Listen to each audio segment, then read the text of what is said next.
Hey, Giggy, OG Giggy. All right. He got 525 YouTube subscribers. All right, man. I had to stop the thing. Hold on, let me see. I can start it back now. Sorry about that.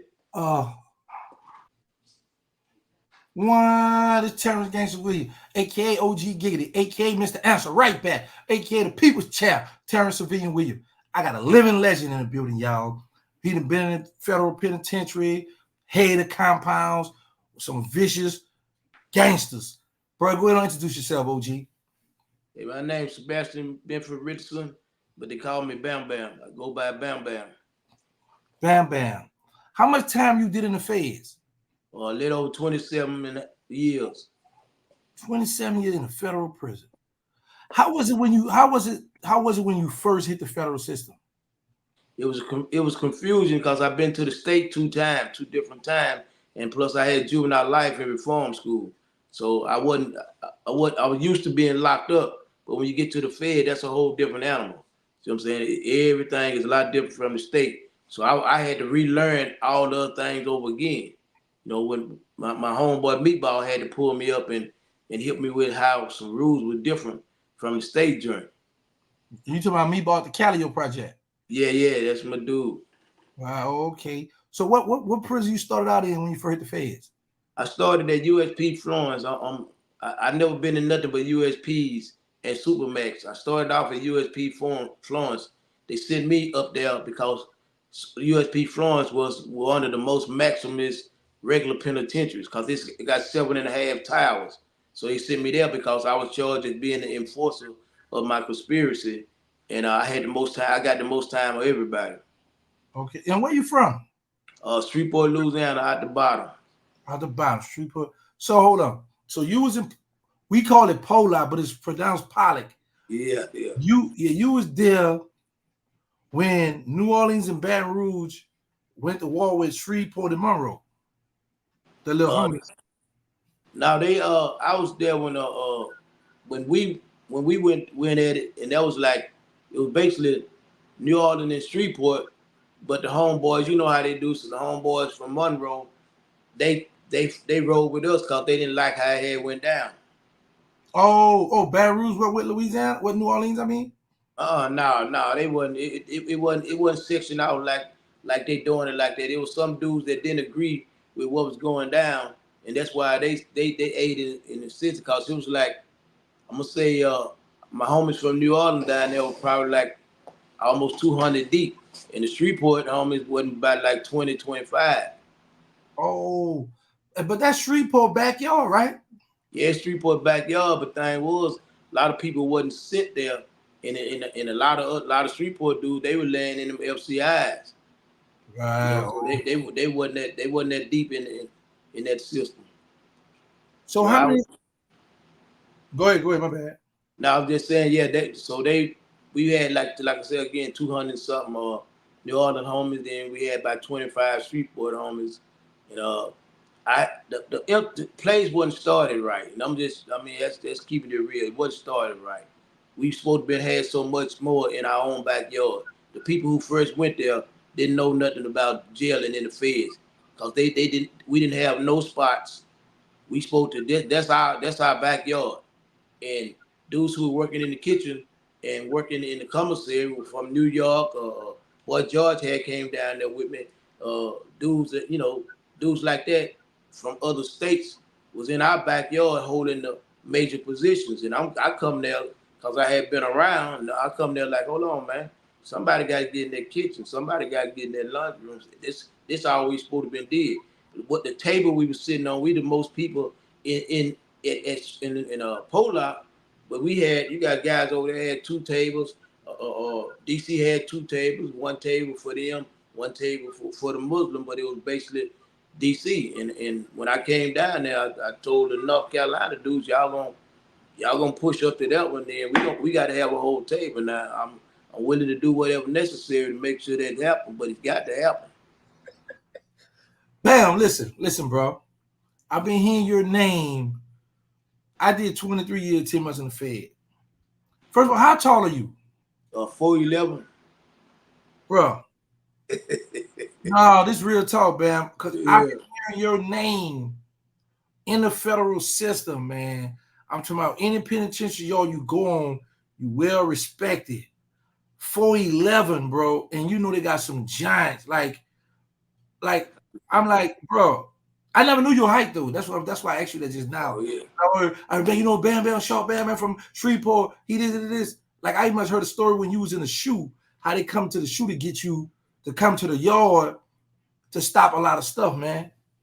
Yeah. They pulled me out. They pulled me out the shoe when that incident had happened down there in Pollock. I mean, but they said, well, who the only person can stop it? And they interviewed all the homeboys and said, well, who can I get out here to stop it? They said, you ain't got nobody out here to stop it.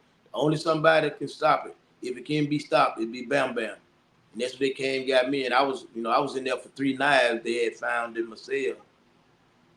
Wow, that's crazy. So when you left Pollock, where you went? I left Pollock. I went to Lewisburg. That's where I met T-Bed at Lewisburg and let Pee Wee from the Cut Boys. Okay, Lewisburg. Okay. So how much time did you do in the Colorado in front and underground? I did 13 years there, but I did 6 years in the Supermax Marion. Marion was like a semi Supermax, and then till they built US ADX. So that's where they had people at. Basically, that's where they were sending you the Supermax before they built ADX. You know, that's where WaynePerry. Well, that's what they first said. John Gotti was there with me when I was there.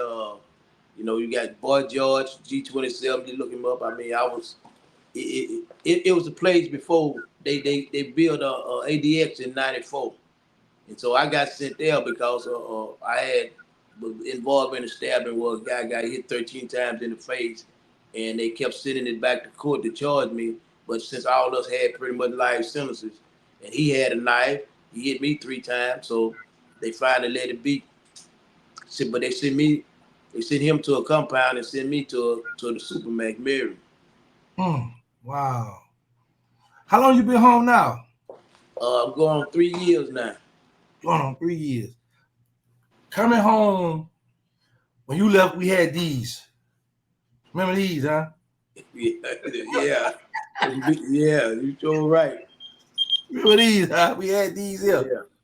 Yeah. And now coming home to stuff where you can look at the people on there and man, so how it's been for you, trying to get adjusted to out here society?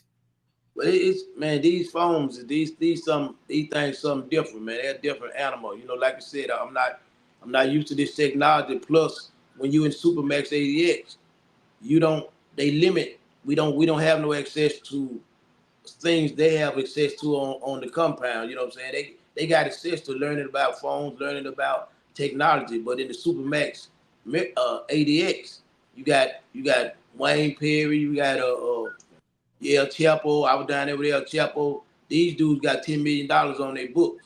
You know what I'm saying? If they get access to let somebody know where they at, it's a good chance they can convince a person to come snatch them. So we don't have no really access to no technology. So that made me be way behind than my co-defendants who was on the yard. So they had access. So they were learning about phones, and I wasn't, I didn't have no access to it. I had to be behind 2 doors at all time. Like I said, Jeff Ford, LarryHoover. Me and LarryHoover did my legal work, the leader of the GDs.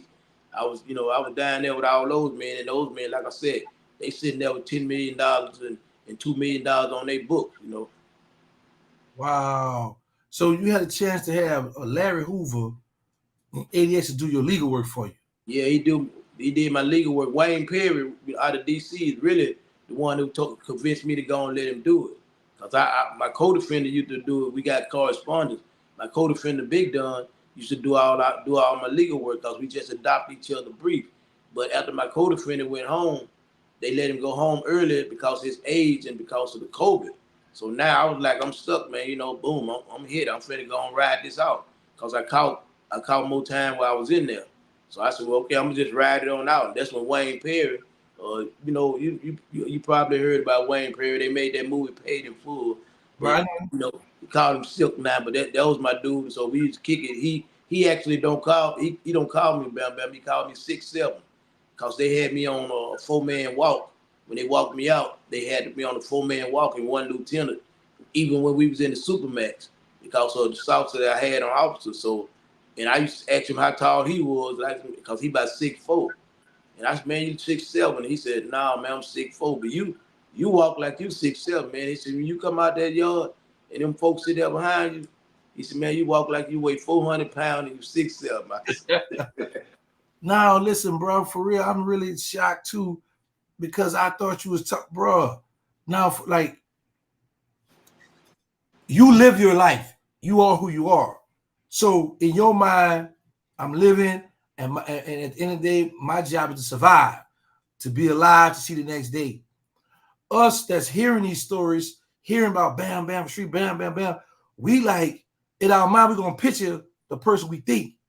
Big, tall, like prime example, like Big Bouncer from New Orleans. oh yeah, that's my man. Yeah, you know what I'm saying? Big Bouncer, about 6'3", 6'4", right? yeah, he about that. You know what I'm saying? Big, you know, he's deceased now. So you hear these names, so you thinking like, okay, Bam Bam up with them, because, you know, I know Bouncer from, I seen Bouncer on the street in 91 when I broke out of juvenile jail. I was locked up with him in 92. And then when I got out, I seen him on the streets. We had talked. So this is somebody that I know. Ten Wall Fat, was you ever locked up with 10 Wall Fat? Now we know we hit the compound together, but T-Bo, I used to holler at him through T-Bo, because when T-Bo was getting at him. Okay, cool. So, yeah. You know, we got a lot of legends from all over Louisiana, and then when y'all get in the feds, whoever on that compound, I be showing dudes like prime example, like you did a lot of time. So you got a lot of dudes who be calling shots on the street, do this and this. But if they come on the compound where you at, they got to fall in line. So, yep.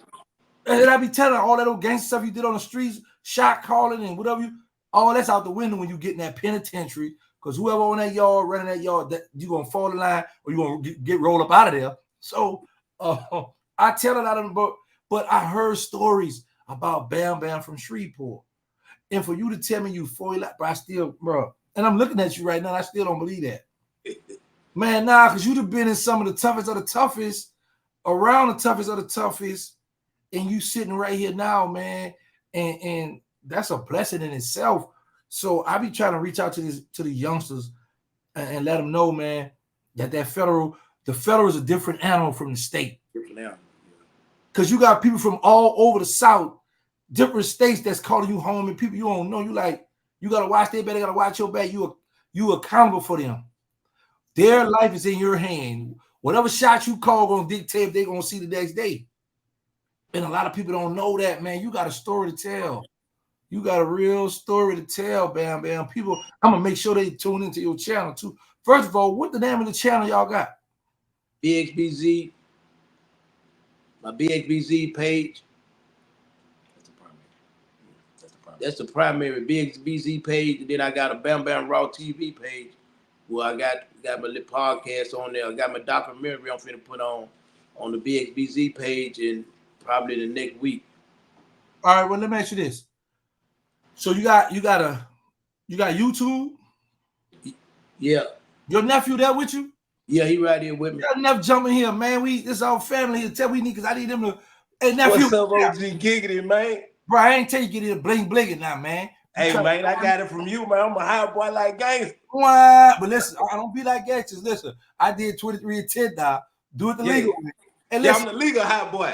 Okay. I'm a business owner. I'm trying to, start businesses and stuff like that. But my homie, he just come home, and I'm looking like, I'm a huge fan of your work and, things that you brought to the internet, telling your past stories and trying to get the kids off drugs and all that, and let them know there's no glory in this, but they glorify it.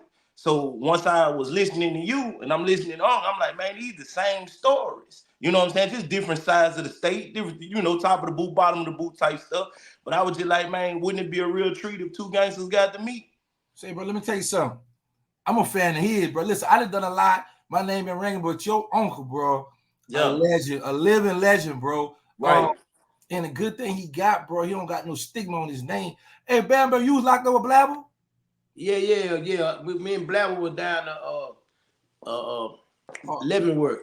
Oh, 11 work together? Yeah, we been Yeah. living with that was Marlo was down there with us too. Big Bouncer came. Me and Big Bouncer was at two spots. We was at USP Florence and we was at Leavenworth. Me and a dude from DC had to go down there to holler at SIS before they would let Big Bouncer on the compound. Cause they were saying, was it gonna be a conflict between New York, Louisiana and DC? Because Bouncer basically he did some time down there in Lawton, and he fooled with DC, them his homies, but he still rep Louisiana. Anytime he on the compound, he make that known. He like, look here, man. I fuck with DC, I fuck with Louisiana. Ain't no ifs buts about it. Yeah, I heard that. Yeah. I remember he caught that case, that gun case he caught, and some charge he had in 92 when he got out. Because we was in Paris together. He caught that case up there in DC. So everywhere he go, he let it be known you caught. That's absolutely right. You're right. You was there too with Nathan. Was you there with Nate Eastwood? No, I wasn't there with Eastwood. I was Okay. there with Nathan William, Nate Dot. I was down there with him. What about Tyreek from out the sixth wall? Nah, I wasn't with After you. Okay. But yeah, where your nephew went? I'm right here. I'm still here. All right, I nephew. just Do what I need you to do. yes, sir. Tell the people, because I want my people to come to y'all page, because Bam Bam got a true story. This is a legend. I'm happy to be on here first. Want to talk to him. Yeah, and we appreciate you for that too, Yeah, man. Like Y'all. Nah, I appreciate y'all. So this is what I need y'all to do. First, tell me to you to spell it, tell it, so I can have this right.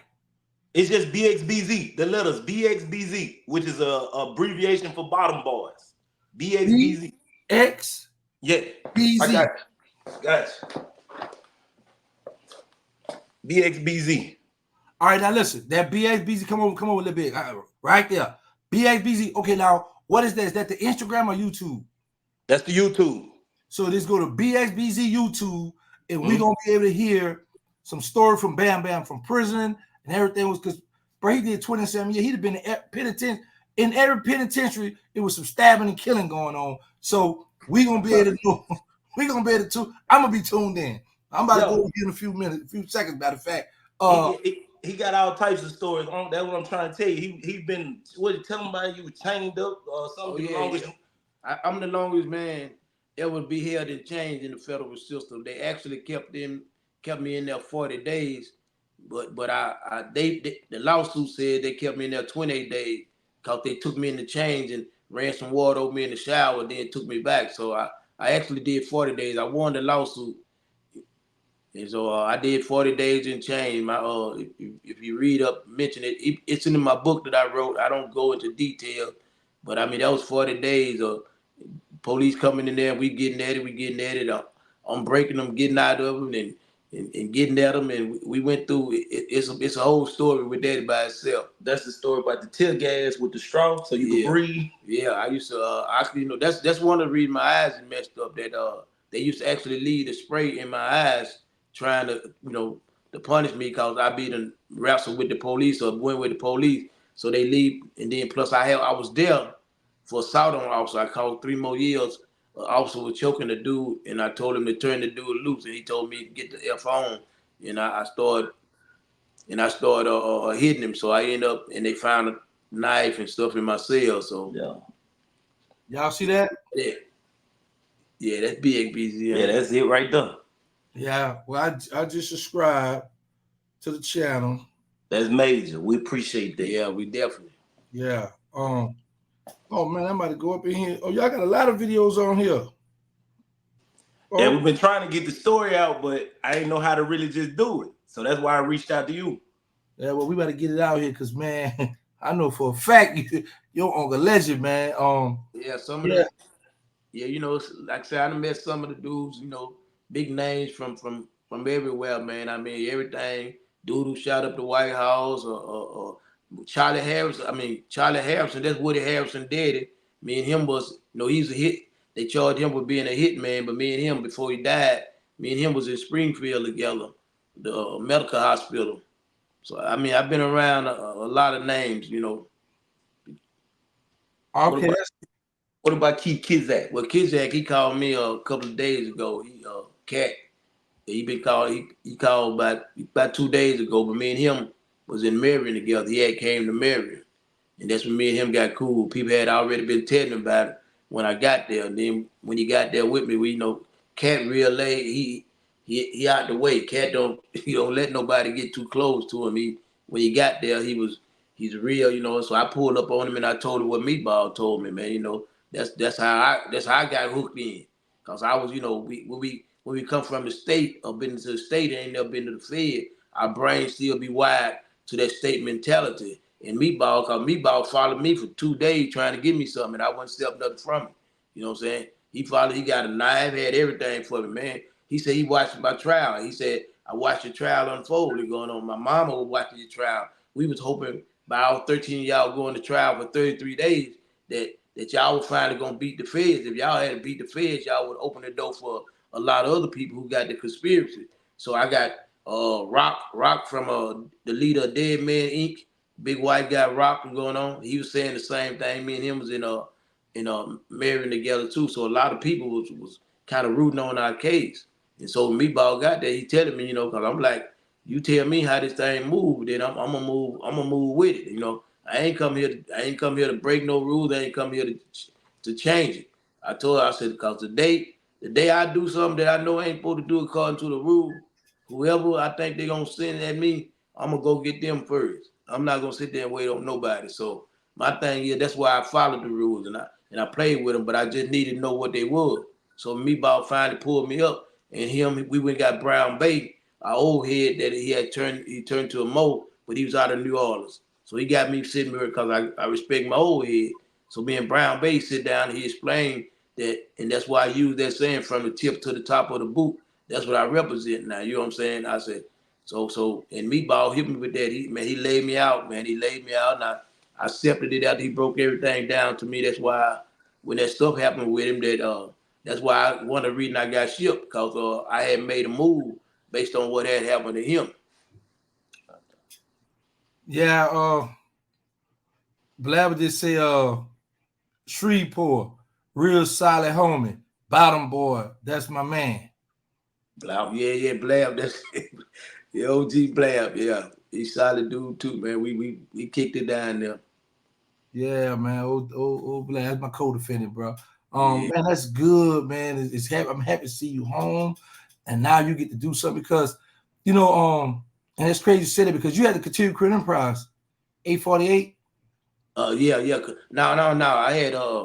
I had the Rico being the leader in the conspiracy, being one of the leaders of three people.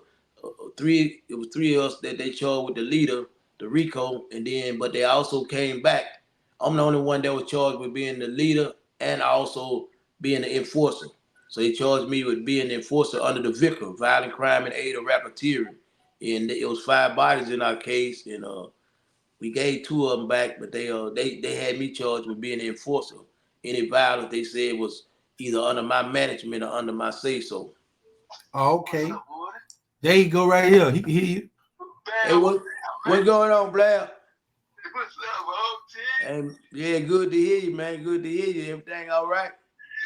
Yeah, look, I heard you made it out there. I heard you set the record. You set the record in that smooth and restraints. You dig? I heard, man. I was trying to catch up with you. I heard how you was going on the crackers.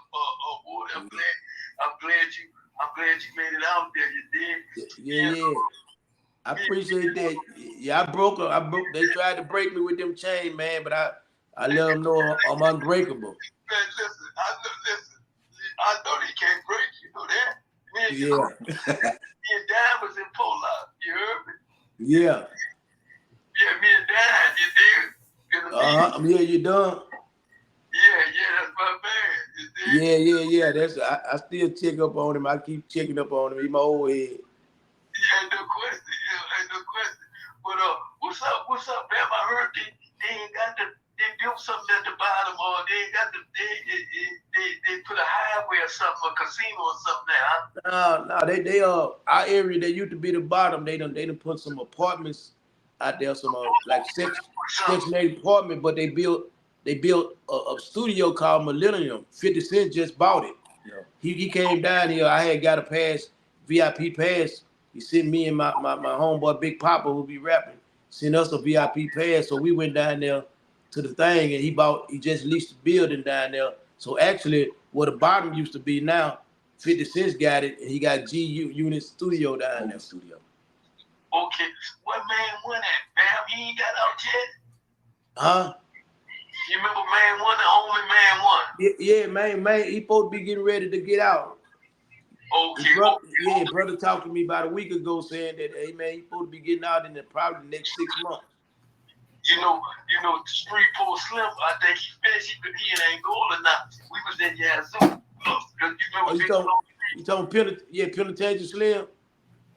Yeah, bouncer man, Shreveport Slim. You know.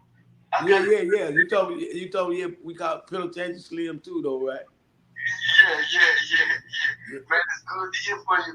Man, my little brother, Gangsta just hit me and told me that. I said, shit, it's only one Bam. That got to be. But I've been trying to send word to see where you was at. They were saying that you had made it out there, you know. Yeah. I appreciate that, man. I definitely appreciate that. Yeah. You what you do? Hey, get with Gangsta and get my info and contact, man. And let's stay in touch. Okay, ain't no question, man. You know we gonna do that. Yeah, one OG to another, man. One OG to another. We out now, so we gonna do something.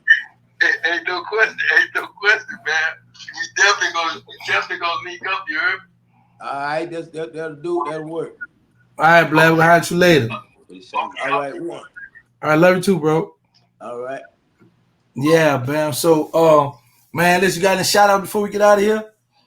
Oh yeah, well, man, I mean, just my book. Be sure to check out my book and my monster. Come up some, pull it up some more. Raise it up a little bit right there. Come up right there. Wow, okay. And where we can find the book at? On Amazon. All right, now, Bam, listen, this is what you got to do for me. Because I was just talking to this artist named T-Shirt from New Orleans. He had ran across the guy Freeway Ricky Ross out of California. Yeah, he was just down here a couple of days ago. I was over at T-Win Studio with him. Okay, and he got books he's selling. So yeah, right now, we in the joint, all we did was read. But out here on the streets, man, anybody read, you got to get the audio. Yeah, I'm gonna get them on there. The audio. And more people gonna be able to support. They're gonna buy it because people want you to hear. A lot of these guys, they want to support. They're gonna buy the book, but some people just buy it because you're a legend and put it to the side. But you want them to hear the story. So get the audio, man, so they can listen to that stuff. Because I ain't gonna lie, I don't read no more books out here. I have some they send me so many books. I'm like, man, I'm gonna get them. I'm gonna support. I'm gonna buy it, but I need the audio where I can kick back and press play and just fall asleep, wake back up. I gotta rewind it. That's what I want. My nephew been telling me that we gonna get on top of that. Yeah, get on that, bro. You got a story to tell, man. What else you got? Give it to him, man. I got my clothing line, BXBZ, the trademark. I got BXBZ, and I got a clothing line with BXBZ. This is one of them here. Make hoodies, shirts.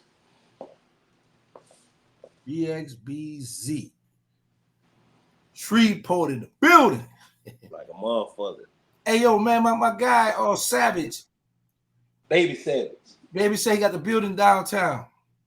It ain't down. Yeah. It's right off the freeway. That's my dog. Yeah, he just hit me today. He hit me up today, man. He's certified. He the only nigga riding around this bitch in a Rolls Royce. Paid facts. Big facts. Paid for. That's my dog. Yeah, that's my dog too. Yeah, he came out here. We done some shows. I mean, we done a club where the artists come and perform and stuff. And got some money together. Not too long ago. Oh, baby Savage, the ultimate hustler. Like he been hustling since been hustling. Like bro, that's good. But listen, bro, you gotta get on. Well, you started out right now. That's good. So, y'all got Instagram? You got an Instagram? Yeah, it's on Instagram. I got Instagram. What the name of Instagram? It should be BXBZ Sebastian Richardson. We're gonna shorten that up. It's gonna be BXBZ Bam after tonight. Yeah, there you go. Well, I got a long. BXBZ Bam. What about Facebook? Yeah, I'm on that. Sebastian Bam Richardson. They hacked your Facebook, huh? Yeah, I got it. You got it back? Yeah. All right. So this you gotta do. Neff. I'm here. You gotta make sure that got them codes and locks on that stuff so they can't steal it, bro, because he got some heat. And now he be opening, you know how they send the spam mail and in the inbox. Oh, he opens it because he just, you know, that's how they be getting him. Yeah, they try that over. Yo, I learned that, but that's why I don't open none of that stuff. I look at somebody call me from a number I don't know, I'm not answering. So I let it hang up, then I press if we ever text before. If we never text, I'm not gonna answer that call. Cause I don't know who you are. Text me, send me a text message, I can know that, but nah, I don't know. They try, man. People around the clock try to hack our stuff, take our stuff, and you got a big story. And then the crazy part about it, bro, and a lot of people don't really be knowing is that they be on New Orleans, Baton Rouge, Shreveport, Monroe, but they don't realize in that federal system, we the boot. And no matter what, it could be Monroe, it could be Shreveport, no matter where you from, whoever on that yard, running that yard, you're going to fall in line. You know what I'm saying? And we got a bunch of soldiers and gangsters from all over, but men respect men. Yeah, definitely. You know what I'm saying? So, and I was really happy to hear you and OG Blabber chop it up. Y'all kick it. You know what I'm saying? For y'all too. And look, you see how he said, I heard how you cut up in the smooth, how you set the tone, and you just was telling that story about you was in the chains. Yeah. And look how man, when I got out, they actually had to send the governor, the lawyers took my case before I even got there. The lawyers said they had never had that many people write them about an individual. He said white boys, Native Americans, Asians, so everybody there said, man, y'all, hey, they got the little dude, Bam Bam in them chains. That dude they do number here. He helps everybody because like if they finna team somebody over some junk, I tell them you have to make it a part of. You have to make it affect you because if it don't affect you, then you ain't got no reason. So I used to be like, if you gas this tip, you might well be ready to gas me. Let that man get that rig and go on. Now, if y'all want to do it like that, and they know when they come at me, I ain't no opening that door. You got to come in. Man, so your first time doing that, were you like, because see, a lot of people don't know. I need you to explain to the people what they mean by when you tell the people, y'all gonna gas me. Okay, basically, the whole concept is they supposed to come and they have a problem resolution person supposed to come to you and say, hey, check your record, make sure nobody in your family done died or something like that there. And then they come to you and they be like, hey, what's your problem here? You tell them the problem. And they gonna say, well, we can't fix it if we won't fix it. But most lieutenants will be like, man, I ain't trying to hear that going on. Okay, well, you ain't trying to hear it. I would block up the door. Now, I use their policies against them because according to their policy, they're not supposed to be able to not see the inmate that's in their cell because of public safety thing. Because the federal, they rent that property in the state, and they owe it to states. They got agreement with the state that every time they count, they gonna lay eyes on every inmate because make sure the inmate ain't out and then got out and hurting somebody in that state. So they have to do that. So what I would do, I would block it up on the major counts, the 4 o'clock count and the 12 o'clock counts. And I block up then and make them, they trying to get to see me because by policy, you got to see me. So I won't open the thing up and they'll come there and they going to ask me again. Then they going to beat on the door and they going to open up the slot and they gas you. When they hit you with that gas, they hit you like, they count to 16 seconds. They count 16 seconds. They hit you with the gas. They're going to hit you 3 times with it. And then if they can't get you with that, then they gonna go get the paintball. They used to hit me with them paintball, them little gas balls, and I used to have it used to turn to a soap everywhere they hit me at. And so they went on, they come on, they gas you. They got to do that 3 times. And now they get to the point where they gonna go get that beanbag gun, or they gonna come on in there if they just want to dance. They want to dance anyway, because a lot of them be want to get off and dance anyway. So they just gonna come in after that. But if they gonna go by policy, they gonna hit you with that beam. But if you read some of my shots, I always had my armor on, I had my suit on, then I had my mattress in front of the door.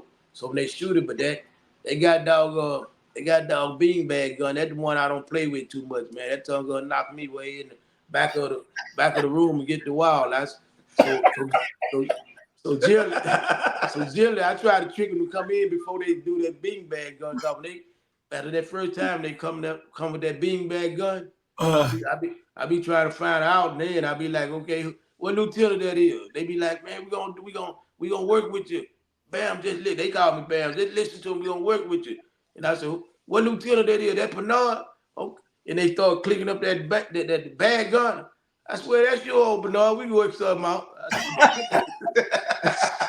You about that? Hey man, that thing knocked me so, man.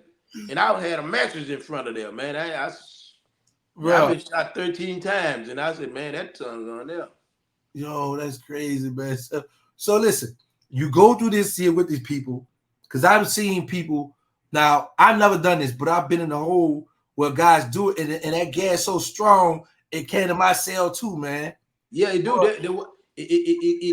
The whole range. By policy, if you read LBOP policy, they supposed to evacuate take the people out the range and let them get some air, put the fans on there, and but they don't do that. They make the dudes suffer. You know what I'm saying? They bypass the policy, but it's a whole lot of work. The whole objective is to make them have to work. But I would never generally would never go when they wanted me to go. They come down there and they meddling me and going on and they trying to start something, then I would say, okay, well, they must got a lot of free time. So I come back and I wait till 12 o'clock 2 days later, and then I say, oh, you remember what you talking about a couple of days ago?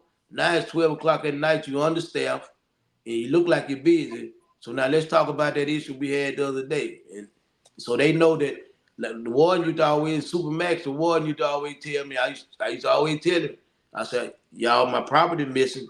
I said, I got stuff missing out my property. Whoever went in that search, they got my property. So they can't nobody seem to find it. And I tell the warden, because the warden have to come check your restraints. If you're in restraints, he has to come check your restraints like every 24 hours. He has personally have to come to jail. He do have to come to the prison. It can be his off day. It can be a holiday. He have to be there. So now I used to tell him all the time, I said, listen, boy, I ain't got my property.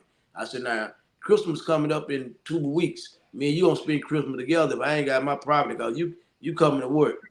And that son going, he'll call the counselor. Hey, find whatever that is you need. If he ain't got it, replace it. And I appreciate that.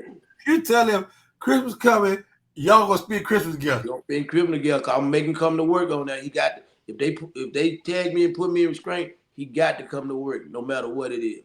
Wow, man, that's crazy. And you know what? A lot of people, they don't know what really go on. I tell people the feds is like a world inside the world, man. It's a whole different ball game in that federal system. Yeah, it is. What was the first thing you ate when you got out? You remember? Yeah, they took me and got me some of that Southern classic chicken. Yeah, they hit me with the Southern, because I was gone. When they put me in there, they actually, the warden, and I don't know, it should be in my book. The warden actually wouldn't put me on no plane. He put me over there. He said, we can't do nothing with you on the ground. I ain't putting you on no plane for them marshals like that there, because you been locked up. Because actually I did probably out of my 27 and a half years, I probably did I did 19 years in Supermax, one man sales, and then back and forth going to court on indictments when they indicted me on the assault on officer and the knives. So going back and forth, I actually, out of my 27 and a half years, I probably did 20 of them in lockdown. I get out on the compound, and I just, I be out there for a minute, then something happened. That's why they at Pollock, the captain, when they got us in the office, he was telling me, he said, man, they turned me down. They turned me down 3 times for Pollock. They said they didn't want me there. They said because when I did something, I did it too organized, and nothing his men could do once I make a move, because they be running around like chicken with their head cut off. Have you heard that Louisiana and DC together in Pollock? Well, yeah. See, DC, we had I don't fool with nobody, no group of people, right? What I mean by that is I got good mans from DC, Teflon Sean. I got pictures of all these dudes I'm talking about, Meatball, Teflon Sean, all it, and they sign on the back of the picture, and they like, hey man, listen, man, you one soldier I ride with anywhere, anytime. So it depends on who the shot caller for these different places on the compound, whether we blend together, because they're a lot like us. You know, they go hard. You know what I'm saying? And we go hard. They Lorden was like our Angola. So we had a lot of similarities going on. And then a lot of them got people from down that way. So that's how Big Bouncy hooked me up with Tough Slim and Tone. So that's how we got to kick it. But I do not it's I do not fool with no whole car. Like Boy Jordan them out there. I fool with him from New York, or I fool with, Jeff Ford and them from Tennessee or Chicago.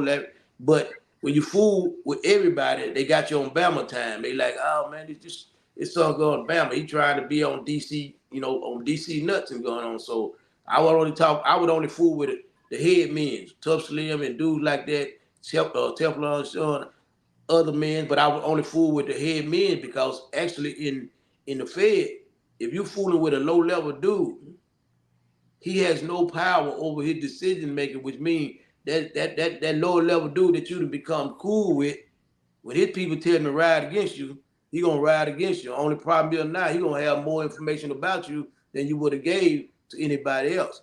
So he basically can give his people the ups on you. So Right. you don't make no disrespect to the game.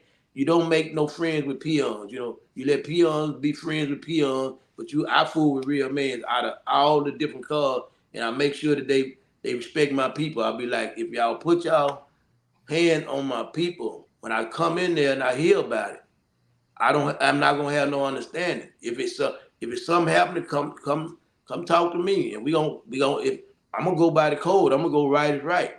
But if you put your hands on them, now you just throw it all that out the window. Boy, Jordan, them, you to come to me, they come to what you call it. I make it right. I believe in being fair. But once you put your hand on one of my homeboys, I don't care from anywhere the tip to the top of the boot. You put your hand on them, then conversation out the door. It's time to dance. Hmm. Have you ever had a situation where one of the homies, them the young boys, when they come in the system, they be looking like, man, who this dude is, man? You shorty, man. You ain't about to run there. You ever had a situation like that? Yeah, I had a homeboy that had came in, and and I tell him about, you jeopardize us one way or the other. But he had a mindset. He do his own thing, and he stood on it. And I went in there and woke him up that morning with that knife and sent him on. Mm. So with situations like that, because I be always telling guys too, you got some homies that come on y'all, man, I ain't on homie time, I'm on man time, and want to do stuff by themselves, but they don't be realizing that when them wolves, them hyenas be looking, they come, man, they coming to rob you, and sometimes they still make the call look bad. Yeah, because it affects us. No, if a dude come on that compound and he say, okay, I don't fool with y'all or whatever. Now if he go join Islam or whatever going on, so he got him another group. But if he say he don't fool with us or whatever going on, he once you lay everything down to him to make him realize that what he do gonna affect us no matter what. If he hanging over there and Louisiana get into it and he don't know nothing about it, they gon' they gonna kill him. They gonna kill him. He's a lone wolf. They don't care that he don't fool with us. They gonna kill him. And then now if they do something to him, it still brings us in because it's a black eye if I don't retaliate for something happening. You know what I'm saying? So that's why in all the situations like that, you basically you gonna be your own man, but you gonna be your own man, but you need to know what's going on because if we can't keep you in the loop and then you going down the commissary going on, if I sit there and say, hey man, we ain't going to the commissary because this is going on. I don't want no two homeboys, commissary when I know just said we beefing with a group, and I know on their store day, how many people, I know how many of the different groups that we may be beefing with. I know how many of them in just say in D unit. So if D unit goes to the store with C unit, I'm gonna count up the homeboys I got in C unit, and I'm like, hold on, I ain't got 7 homeboys in C unit, and they got 20 something. I tell the homeboys in C unit, look, man, We gonna take care of you some stove until this stuff blow over. Don't go down there, man. Gonna look like that. Unless you gonna go, let us know so I can have some homeboys out the other units. Soon as they let them out, they can come down there to be able to aid and assist you. But I don't want, because when they open the commissary up, they gonna let everybody go in there and they gonna lock it up. I don't want two homeboys locked in there with 30 of our enemies. So that was my thing. It's about common sense going on. I ain't scared of now situation, but I don't put myself in vulnerable situations. You know, I'm 4'11". I can't be attacked.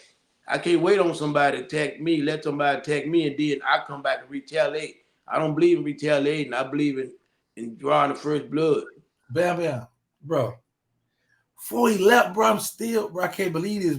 Bam Bam. Your neck. I mean, and people know who OG Blabber is. That's my co-defendant, and I done had him on my channel, cutting up, going off on people. They know who he is, solid. And for the year, and here's another thing. By OG Blabber, so excited to hear from you and talk about stuff you did. All his fans and follow people who support you, Blabber, now they coming to you. And I show people how, yeah, you can be a legend, you can have stuff going, but if people don't know who you are, you know, you just there. But when you got other soldiers and gangsters co-signing you, you know, it helps, you know, so people are like, oh, okay, let me check him out. And then once they hear your story, they're like, whoa, he got a story, you know, just like I tell people, it's gangsters all over. Yeah. Everywhere you go, all over the boot, all over the world, it's gangsters, every city, everywhere. You know, but for a man to do 20-something years in federal prison, and you know how they do the boot. You know, people from New Orleans, you know, we be the arrogant and cocky ones out of that boot. So, because what's really got me so messed up, bro, is you from Shreveport, 4'11", but when you get on the compound, you 7 foot. 6'7". That's where he said 6'7". Man, 7 from the past 6'7". Man, listen, you come on the compound, things change. So it's like, and here's the thing: what I love most about this situation. You're not from New Orleans, but you got all the giants, all the real ones, all the gangsters that was in the Fed from New Orleans love and respect you. That says a lot about your character. You got, bro, I'm talking about, so sometimes, you know, I sit back and I analyze a lot of stuff and I be like, man, that man from Shreveport name ran. But now you told me before he left, that's still messing my head up, bro. But now for real, bro, because, you know, Blabber shot you, but Blabber little taller than you. Yeah. He got me by a few inches. Yeah, but don't tell Blabber gonna take no. but nah, man, it's good. I'm happy to see you home. These youngsters need to hear these stories because they don't know what waits them in the federal prison. Like I be telling people, I've seen guys who shot to go home, run their time up, who shot to go home and get killed. And you've been in all penitentiaries. So I know you have witnessed way more than I have witnessed.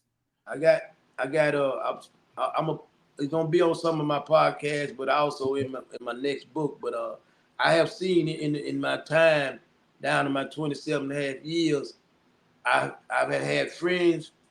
I've had at least 10 friends that I fooled with from different places that then got killed. I know at least 12 that then caught bodies and ran up. You know, my man C Murder from Florida, not the one from New Orleans, but from Florida, man. We was walking around the red cage and he was the last man to come out. I'm usually the last man to come out. He was waiting, gonna let me go. So I said, man, hold on. Is you finna go with the police? You got an issue? What's going on? Because he's from Florida, but that's my man. Because when we ain't got but a few people out of Louisiana and these different places, we go down under the South. So Florida hang all us because we only have a few people when we out here outnumbered. So we go down at the South. All the different parts of Tennessee, Florida, all us stick together under. They went by Dirty South. I wouldn't call that because Dirty South didn't have enough wind for me to take that name on. I ain't gonna take on no losing name. I ain't gonna start off. No loser. So we was calling ourselves something else. We were separating ourselves from those losses and making them understand that, hey man, this is a new regime here. We ain't taking no losses by any means necessary. We gonna get our man. You know, Big Bouncer showed that. Big Bouncer went up in that lieutenant office. Lieutenant, when he punished him dude up, he went up in that lieutenant office. He said square the dude would punish him, and the lieutenant sitting up there telling I'm giving you an order to stop it right now. Big Bouncer looked at the lieutenant and said, "Get out of here." That motherfucker took out of there. Say, nobody never told that story, bro, about Big Bouncer, man. That's what I'm saying. Yeah, man. Yeah, Big Bouncer, man. That's my man. He uh when our old head from Shreveport. Dude had went up there, went in there and tried to bogart him in his cell. I had went back to court. They took 2 bodies off me. And Big Bouncer, man, when I got back, they said, man, Big Bouncer went in there and regulated that situation. You know what I'm saying, for the overhead. So he's solid, man. I definitely hate that he gone. You know. Yeah, man. Yeah, we lost some soldiers, bro. Yeah. Soldiers, man. Wow, that's crazy, man. And here the thing is, and you had a chance to either be around them, and like I tell people too, that federal system is so dangerous now. You could do something on this yard here, but we gonna know where you going at. Your name gonna pop on that laundry list. Somebody sitting where look, he gonna pull up, and they waiting on. Definitely, man. You can't. I mean, cause you can't outrun. You can't out just like you can't outrun them police or radio. You can't outrun the transit system of the federal system because they shipping people everywhere. So it's a dude. He'll come there and be like, "Hey, man, I was there when something happened with dude, man." And then now when you check into it and investigate, and it turned out to be that, then dude gonna knock you or else y'all gonna get stabbed or whatever. You gonna have to dance. But either way it go, you can't outrun your actions in the Fed because somebody's always getting transferred there. It ain't nothing but a revolving door. Or they move 10 people out of Pollock.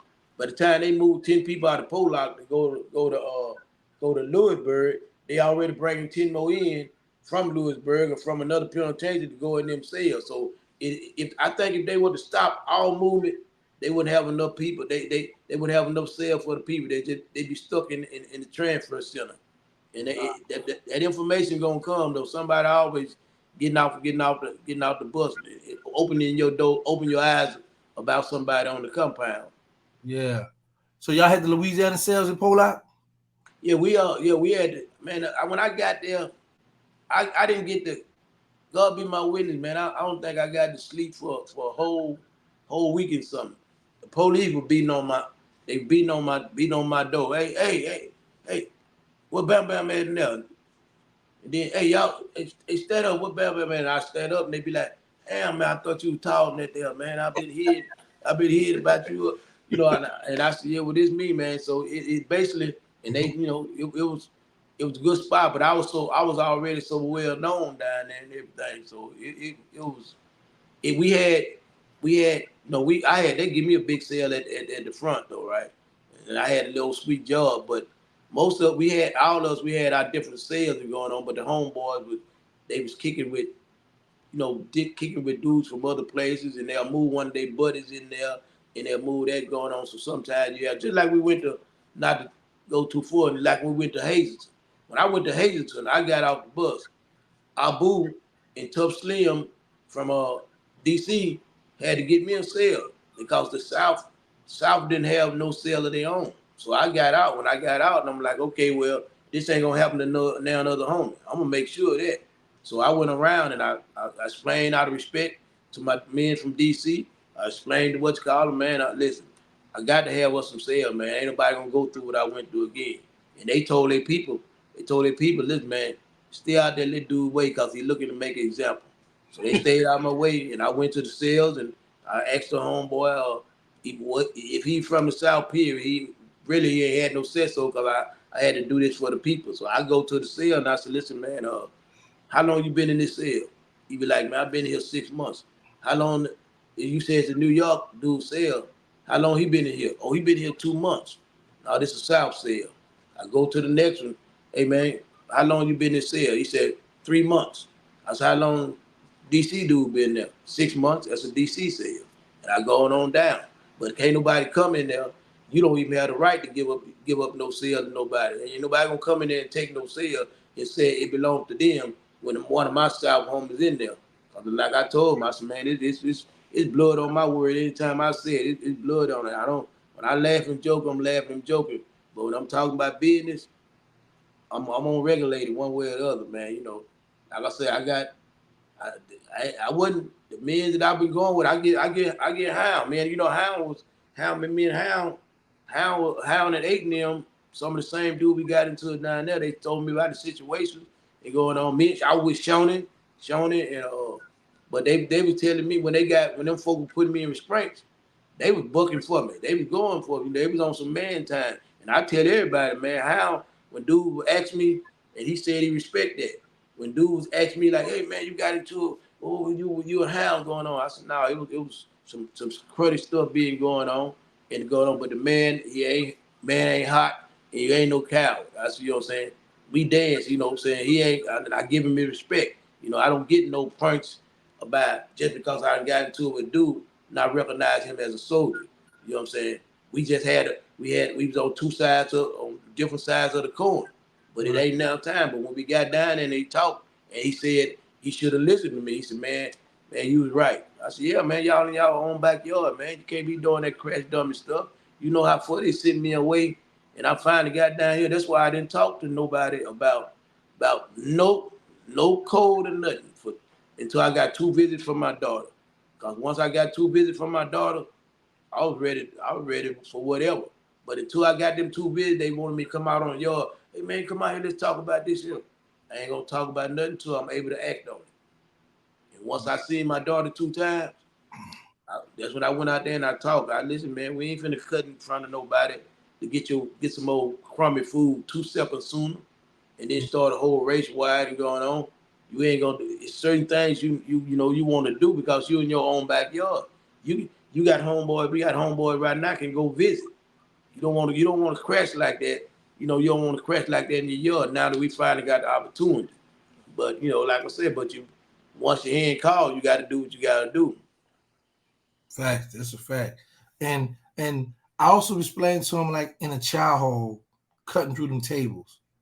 Oh yeah, you know this them saying you disrespecting the people and going on and you know you got dudes, you know, like you said, man, every state got gangsters. Every city got gangsters, you know. The boot ain't the only one got gangsters and going on. So when you doing that, like say like again, King Tut, man, you know, we dude, the one who they accused of shooting that Tupac supposed to been I got pictures of me and him that's supposed to been shot. Tupac robbed him up there and going on Mm-hmm. in New York, me and him was matter of fact, it's in that song 50 guy said I heard Tupac got shot, next I know Tuck got knocked. And that was me and him was together. And dude looked like he, you know, he's stick up boy. Dude looked like he ain't cut like that, but man, dude is smooth. He smooth. He moves smooth. Stay on the ball of his foot, and the dude is dangerous. We had a situation where the homeboy went over there and did exactly what you said. He cut through the table. Them dudes said they cut through their table, just disrespect them, and went on through there. And that dude and my homeboy didn't recognize that this dude here was about his business. So I'm telling him, man, we don't do that. This is my man. I'm gonna go talk to him and going on. Cause I'm gonna let him understand. Listen, man, y'all ain't, you know, he don't know nothing about this here going on. It's not a choice. I don't want nothing to happen to him. I can't let nothing happen to him. So man, that's why we gonna squash this here, and I'm asking you to squash it. Cause he didn't know no better. Boom. It's, if the shoes on the other foot, I would do this him. And he like, you know, he like, yeah, that's how me and him got real tight. Oh, okay, that's cool. That's what's up. And the homies ain't had the homies who cut through that, he ain't know no better, or he just did it on purpose. Nah, he didn't know no better. Cause matter of fact, he had just came from I think he had came from a FCI or something. He had got caught with a phone or something down at FCI. So he was, you know, he was too.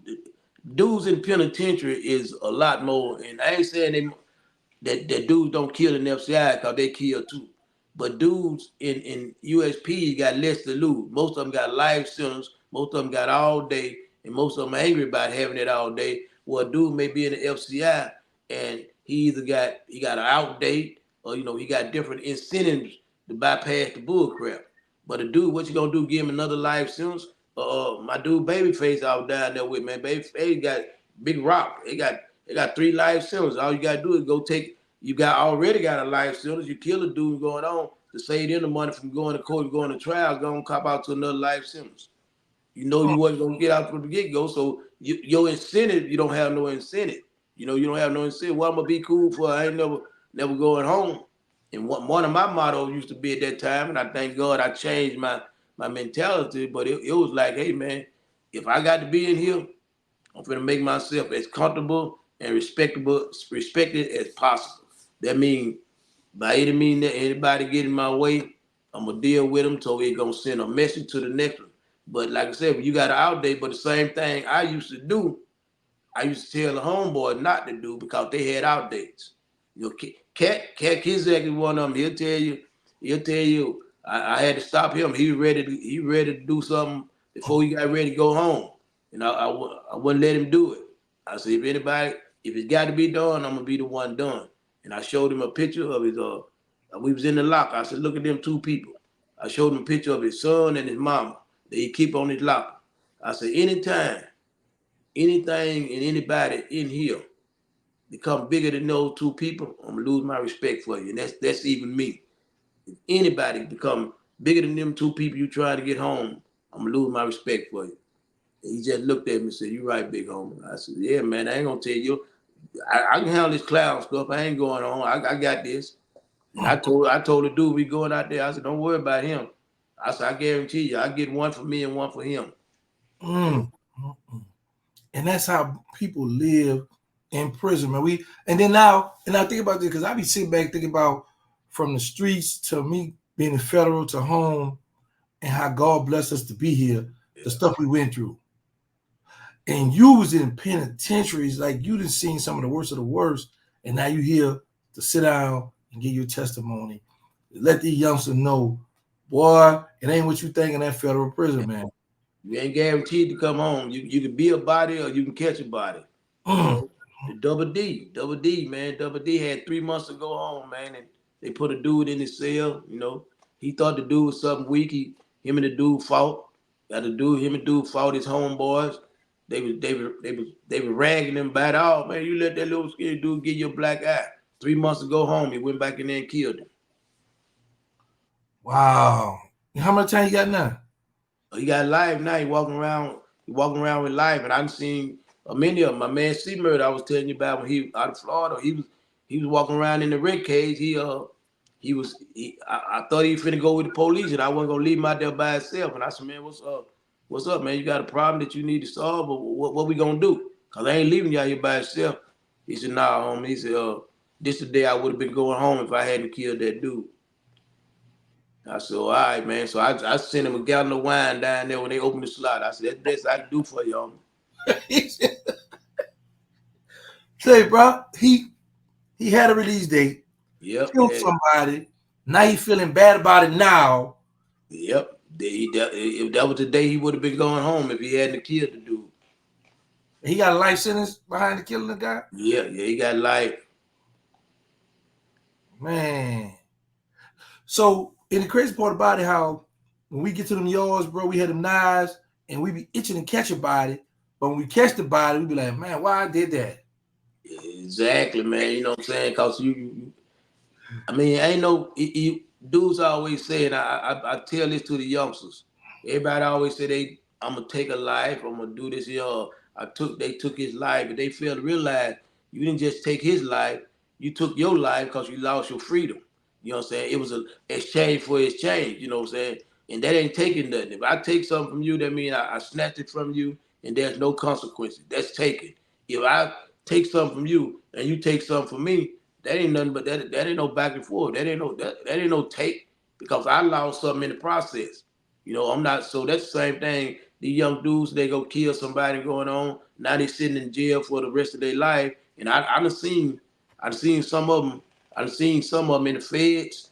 It even was in the state, but definitely in the feds, man, where they done caught bodies and they run around and they feeling sad about it. A man's supposed to be, what he do is supposed to be so much a part of his constitution that when he has to do it, that he's supposed to be satisfied and doing that time with a smile. But if you're feeling some kind of way about it, then let me know that wasn't in your heart for you to do. A lot of these dudes that do this here trying to act like somebody else, or they'll do it trying to impress somebody else, and then they got a life sentence going on. With common sense say right now, and that as I grew in the system and we're doing all this time, I actually had to, but they kept knocking me down because of the public safety factor. When the people testified against us, they majority of the people said, I don't care how much the rest of them get, make sure Bam Bam get live. Because if you let him out, and so they gave me basically the most time based on that. And I was actually every time I came up for something, the judge used the public safety factor to deny me that issue. My co-defendant, he was getting me brought up for stuff, but they wouldn't give me no release because he did an in-camera review of the public safety factor, and I guess they felt like the people would have been in danger. So they would basically, he had the discretion to deny me. So, as a matter of fact, it was getting so bad that I actually made my own obituary and had people to send it out to the streets. Wow, you made your own, bro. Yeah, and I was trying to get people to believe that I was dead, so they quit running to the DA every time they heard I was finna get ready to get out. Cause once word get out, man, Bam may be out. Bam may be out in about 6 months. Big Don working on this him. Cause I didn't talk. I didn't write nobody. I ain't write nobody but my sister and my wife, who I called now. Other than that, there people would write me. My rapper buddy, they write me, want my picture to put it on thing. But I didn't communicate. When I'm in jail, I kind of like block all that there out, man, because I'm living for there and for that day. But I actually had to do it because they kept running to the prosecutor. Go, you promised us he wasn't gonna get out. We this and that, this and that. And so I said, well, okay, well let me do this old Machiavellian tactic on them. And I shot it out there in the hope that they believed that I was dead, and therefore they said, okay, ain't no need to run into the judge no more. Run into the DA and let me slide on out there. Because once I got out, I said, okay, well, when I got out, my thing is I I forgave everybody. I had to forgive everybody because if I didn't forgive them, then I can't be mad at somebody and not do nothing. That's why I don't get angry. I try to stay in a good mood because I know once I do that, something in my head, if I do get, like I said, I got 13 bullet holes in me. I had a habit, people to tell you, I had a habit. If you pull a gun on me, I'm gonna either try to take it, it's gonna be our gun. I'm gonna try to take it, and I took a few of them guns and shot them with their own gun.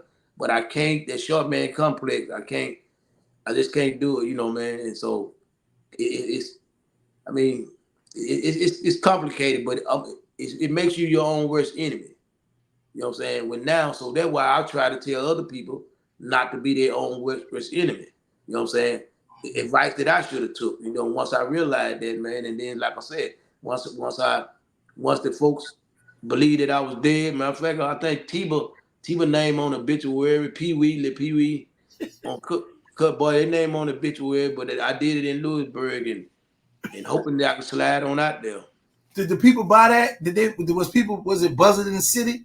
Yeah, my sister said there was people crying, calling her the verified, and going on, and then one of my homeboys you talk about in my podcast, they interviewed him, and he said when he got it, so he wrote the dude who sent it to him. He said he sent it back. He sent the obituary back to the homeboy I had got to send it to him, and he wrote a letter with him, said, "Hey, if Bam Bam dead, send me that other obituary, cause I can guarantee you the other dude dead too." Yeah, he said he mentioned that on the podcast. He said, "Man, that little dude, he ain't." But tell Bam Bam dead, I won't see the proof who he killed, who he got spit like before that went down, huh?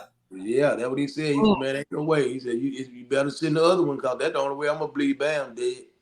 So when you got ready to get out, did they have victim impact statements, and was people still pushing? Not on that. All my victims on my PSI, all my victims is deceased.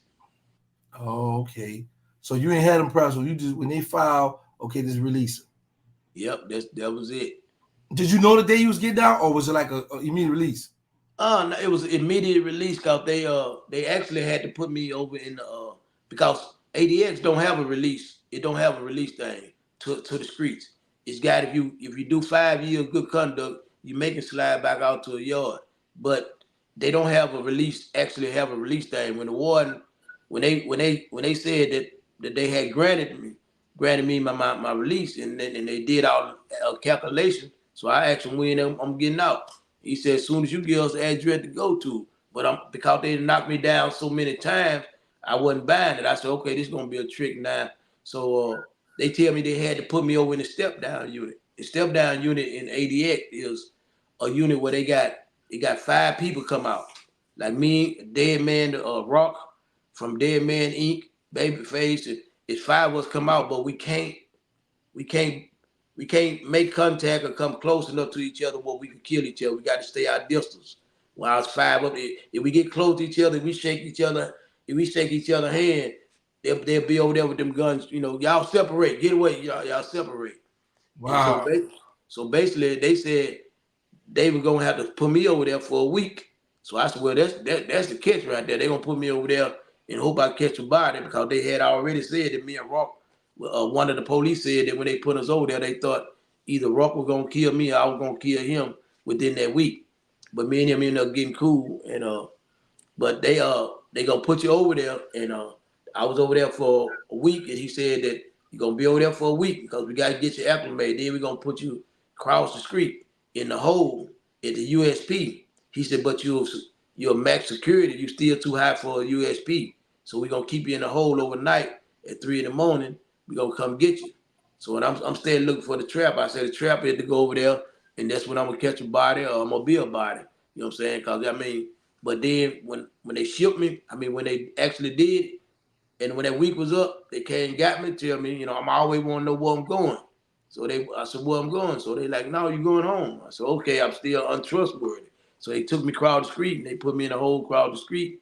And 3 o'clock, they came the next day and they said, the warden wants us to drive you all the way to your sister's door. He don't want you on no plane. He don't want you nothing. He What? said, they said he gonna pay us time and time over. They were begging me, the officer was begging me to choose them because they were gonna get paid double for driving me on. They drove me all the way to my sister. The warden said, I'm not putting you on no plane. He said, yeah, we can't do nothing with you on the ground. That marshal ain't gonna be able to do nothing with you in the air. He was scared that one of these people go tripping over that COVID and that mass situation was gonna end up aggravating me. And they were like, if you go off on that plane, then we can kiss the baby.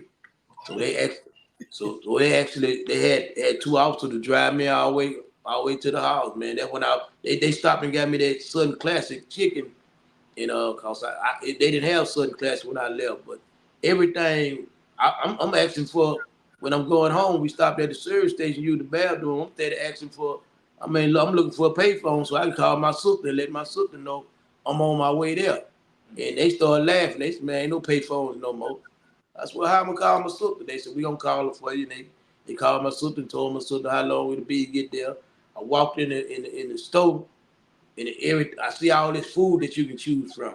You know that down there, you got a commissary list, and it usually stay the same for the for 3 years before they change the types of food up. So you're eating the same candy bar, the same. They gonna keep them ramen soup, but you're doing the same thing. So when I got there, he said, "Well, go get what you want." And I'm like, "Man, it was overload. It was sensory overload. I didn't know what to grab." I'm like, "Man." He said, just grab whatever you want. I said, nah, man, I can't choose out of all this. I'm good. I'm good. I'm gonna wait till I get some real food. But yeah, it was sensory overload, man. It was. Man, you in that thing is like that's how I was, bro. With this Walmart boy, man, so much stuff, cookies and stuff. We eat. Oh man. And you've been in pens where no more sugar, diet sodas. That used to drive me Yep. crazy, man. Yep. Diet No, sodas, bro.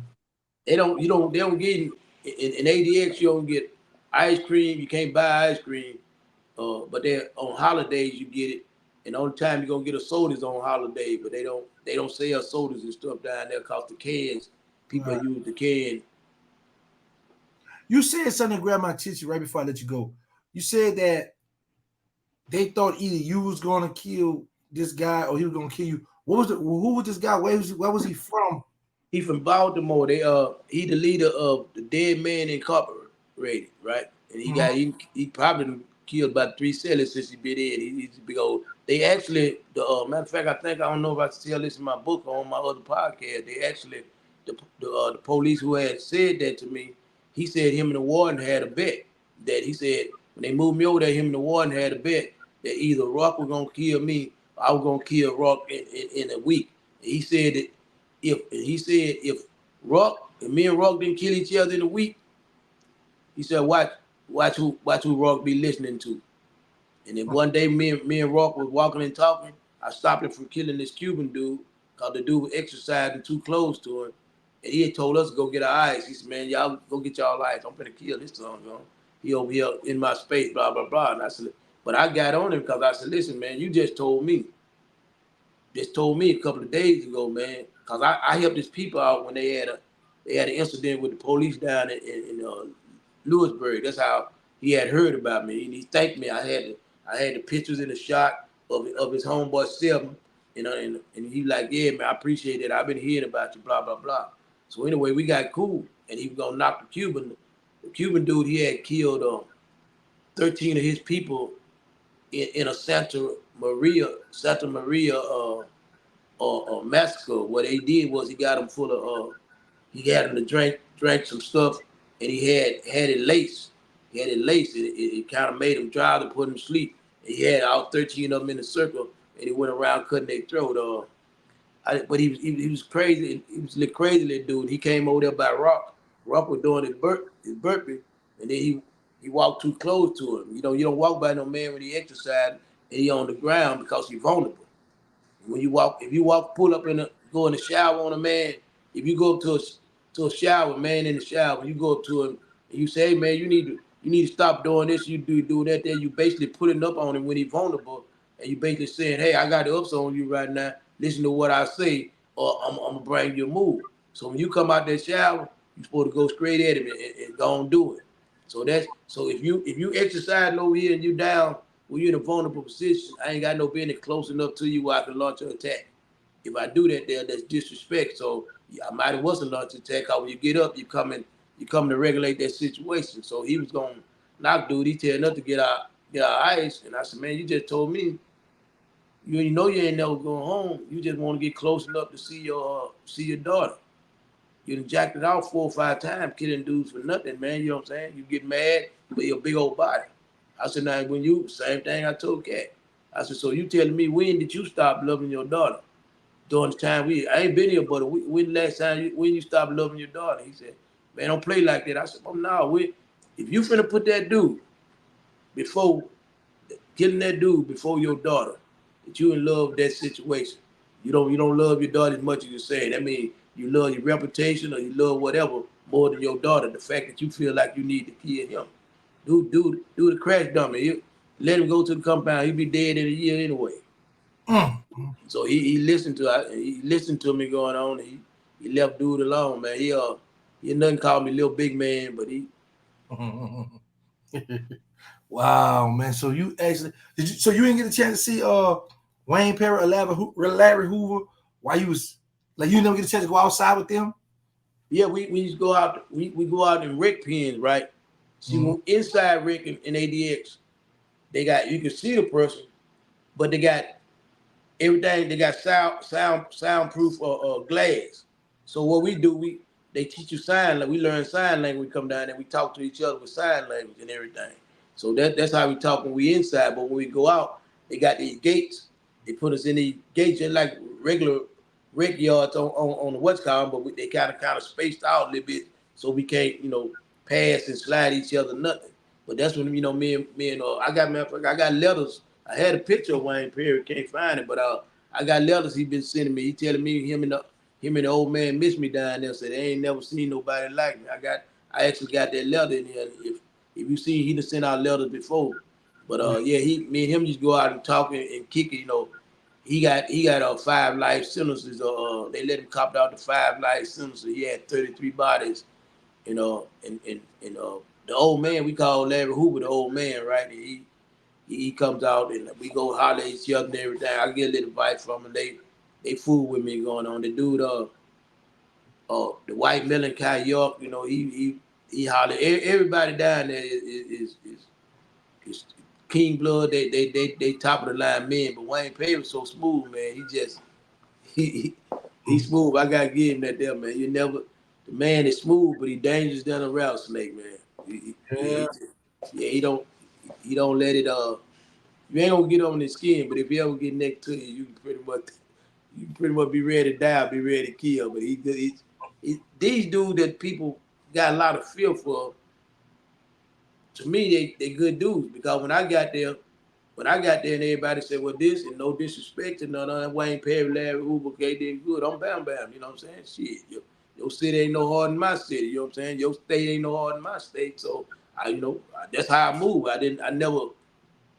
never had that with that admiration thing for. I got respect for. I never had that fan thing for him. I never could see somebody be like, oh man, okay, well he did, okay, well he ain't did no more than I do. I respect what he did, and we gonna be cool. But I ain't finna be running behind him kissing his ass. You know what I'm saying?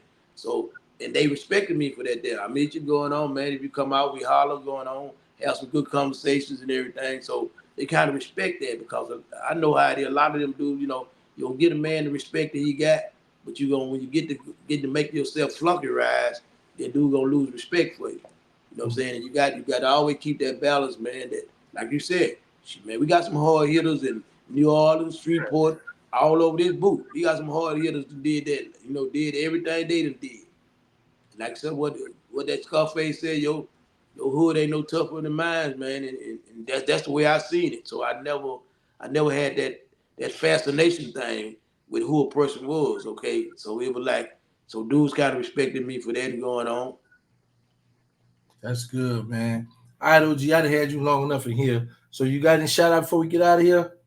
Oh yeah, man. Now just shout out to my man, just still locked up and going on, man. I hope to see y'all out, and then to the rest of the people, man, check out my podcast, check out my thing, and I want to say to the cheers, man, let's have a safe summer, man. Let's try to make it. We can control it there, so let's try to make it as safe as possible, man. Cause I don't want to lose one to the jail and one to the graveyard. That's two losses, man. That's a fact, man. Thank you, bro, for coming on and for sharing your story with us. And I'm gonna make sure that people hear more and going to your channel. Like I said, I subscribed already, so I'm asking all my people who looking at this, go subscribe to his channel because we got a legend and we got somebody that can help save our children too, because he done been through it all. 411 in the building, yo.